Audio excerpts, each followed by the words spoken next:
everyone, welcome back. Food reactions can often be confusing and sometimes even life-threatening.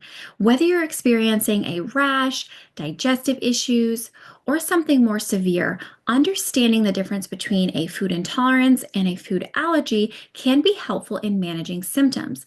So in today's video, I'll be addressing what is a food intolerance versus food allergy, what are common symptoms seen with each condition, what are common food allergies and food intolerances, and lastly, how are they diagnosed and treated? Hi, I'm Katie Bailey. I'm a gut health dietitian at Oswald Digestive Clinic, where we help individuals improve and resolve their bothersome gut issues. If you're interested in learning more about gut health, I'll link our free guide, 5 Ways to Improve Your Gut Health, below in the description box.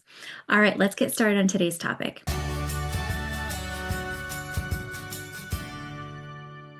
What is a food intolerance versus a food allergy? So food intolerance is estimated to affect about 20% of the US population, while food allergies estimated at 1 to 2%. So a food allergy is an abnormal immune response to a food protein that's normally not considered harmful. And it involves IgE antibodies that are produced by our immune system. Now, when you consume a food that you're allergic to, you typically experience symptoms rather quickly, so within a few minutes to a couple hours. And this immune response can be quite severe for some individuals, leading to anaphylaxis, which is a life-threatening reaction. Now, a food intolerance, on the other hand, is an abnormal non-immunological response to food. And a lot of times, food intolerance is used interchangeably with food sensitivities, although there are some differences. Now, these reactions tend to be inconvenient and uncomfortable, but not generally life-threatening. And there are multiple mechanisms behind food intolerances, including things like enzyme deficiencies and gut dysfunction. What symptoms are commonly seen in each of these conditions? So, common symptoms of allergies include hives or rashes, difficulty swallowing, swelling of the lips, tongue, or throat, wheezing or difficulty breathing, and can also include anaphylaxis. Now, these symptoms are usually the onset is fairly quick as well. Now, common symptoms of food intolerances include diarrhea, gas and bloating, heartburn, nausea, abdominal pain, headaches, fatigue, and that's just to name a few. What are common food allergies and food intolerances?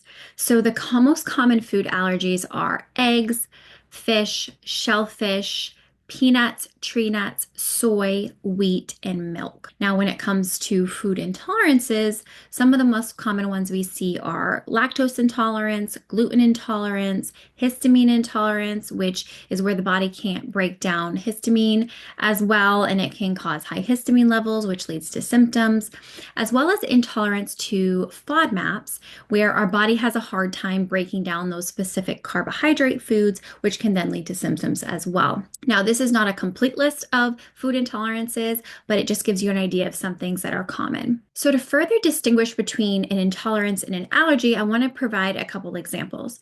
So you can have a milk allergy, or you can have lactose intolerance. So lactose intolerance is the inability to digest lactose, which is the sugar that's found in milk. And this can lead to digestive issues like gas and bloating and diarrhea. Now, a milk allergy is an immune response to the milk proteins like casein and whey, which can cause things like hives, digestive issues, or even anaphylaxis. Another example is celiac disease versus gluten intolerance. So gluten intolerance causes discomfort and digestive issues after consuming gluten, while celiac disease is an autoimmune condition where the body has an immune response to gluten that damages the gut lining and can lead to absorption of nutrients. So how are they diagnosed and treated? Common ways to diagnose food allergies include either through a skin prick test, where the skin is exposed to small amounts of the allergen to see how the skin responds, or you can also measure IgE antibodies in the blood. And then you can also do an oral food challenge where you consume a small amount of the allergen under supervision to see what the immune response is. Now, treatment is going to be strict avoidance of the allergen if it's determined that you are allergic to it, and you potentially may need to carry emergency medicine like an EpiPen in case of potential exposure. When it comes to identifying food intolerances, it's a little bit more difficult. And although there are tests that you can run, like especially things like food sensitivity tests that can help guide you, it's not always the most accurate and it doesn't give us the whole picture. So, what can be helpful is keeping a food diary to track your symptoms and temporarily following an elimination diet to determine what you may have intolerances to.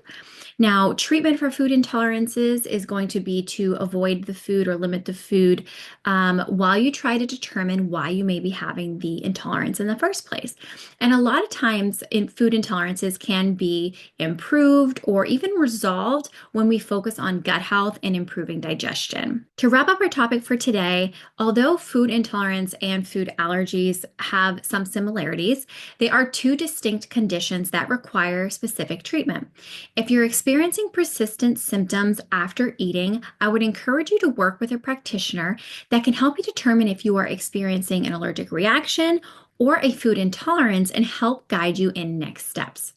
That's it for today's video. If you like this video, please hit the like button and subscribe for more nutrition videos. If you're interested in working with our clinic, you could click the link below in the description box to schedule an appointment. We do take insurance. You can find more information about that on our website.